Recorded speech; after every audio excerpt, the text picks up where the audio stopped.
Kedengaranlah kepada Yitro, imam di Midian, mertua Musa, segala yang dilakukan Allah kepada Musa dan kepada Israel, umatnya, yakni bahwa Tuhan telah membawa orang Israel keluar dari Mesir.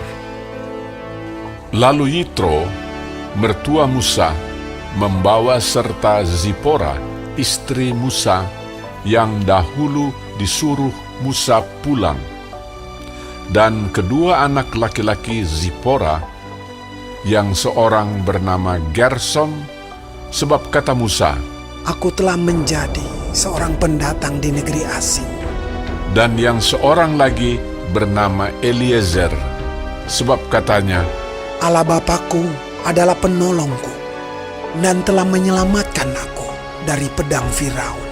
Ketika Yitro, mertua Musa, beserta anak-anak dan istri Musa sampai kepadanya di padang gurun, tempat ia berkemah dekat gunung Allah, disuruhnyalah mengatakan kepada Musa, "Aku mertuamu Yitro, datang kepadamu, membawa istrimu beserta kedua anaknya."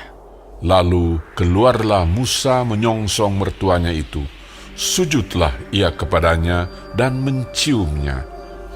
Mereka menanyakan keselamatan masing-masing, lalu masuk ke dalam kemah.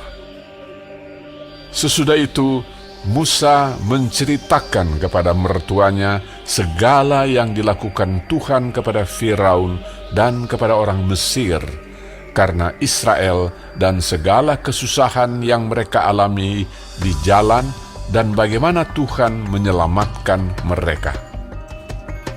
Bersukacitalah Yitro tentang segala kebaikan yang dilakukan Tuhan kepada orang Israel, bahwa ia telah menyelamatkan mereka dari tangan orang Mesir. Lalu kata Yitro, "Terpujilah Tuhan yang telah menyelamatkan kamu dari tangan orang Mesir dan dari tangan Firaun. Sekarang aku tahu bahwa Tuhan lebih besar dari segala Allah, sebab Ia telah menyelamatkan bangsa ini dari tangan orang Mesir. Karena memang orang-orang ini telah bertindak angkuh terhadap mereka." dan Yitro, mertua Musa, mempersembahkan korban bakaran dan beberapa korban sembelihan bagi Allah. Lalu Harun dan semua tua-tua Israel datang untuk makan bersama-sama dengan mertua Musa di hadapan Allah. Keesokan harinya, duduklah Musa mengadili di antara bangsa itu, dan bangsa itu berdiri di depan Musa dari pagi sampai petang.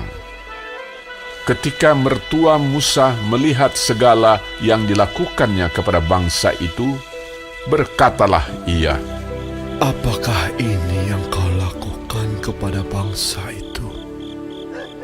Mengapakah engkau seorang diri saja yang duduk, sedang seluruh bangsa itu berdiri di depanmu dari pagi sampai petang?" Kata Musa kepada mertuanya itu, Sebab bangsa ini datang kepadaku untuk menanyakan petunjuk Allah. Apabila ada perkara di antara mereka, maka mereka datang kepadaku, dan aku mengadili antara yang seorang dan yang lain. Lagi pula aku memberitahukan kepada mereka ketetapan-ketetapan dan keputusan-keputusan Allah. Tetapi mertua Musa menjawabnya, "Tidak baik seperti yang kau lakukan itu. Engkau akan menjadi sangat lelah, baik engkau, baik bangsa yang beserta engkau ini. Sebab pekerjaan ini terlalu berat bagimu. Takkan sanggup engkau melakukannya seorang diri saja. Jadi, sekarang dengarkanlah perkataanku. Aku akan memberi nasihat kepadamu dan Allah akan menyertai engkau. Adapun engkau, wakililah bangsa itu di hadapan Allah, dan kau hadapkanlah perkara-perkara mereka kepada Allah.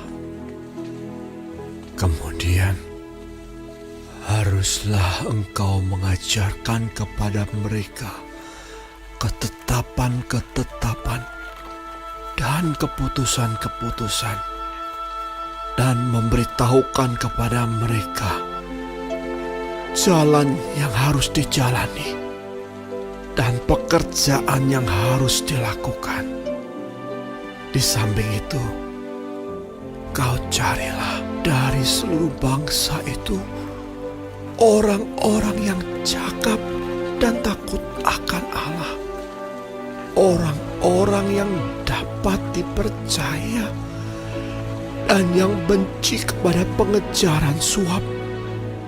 Tempatkanlah mereka di antara bangsa itu menjadi pemimpin 1.000 orang, pemimpin 100 orang, pemimpin 50 orang, dan pemimpin 10 orang.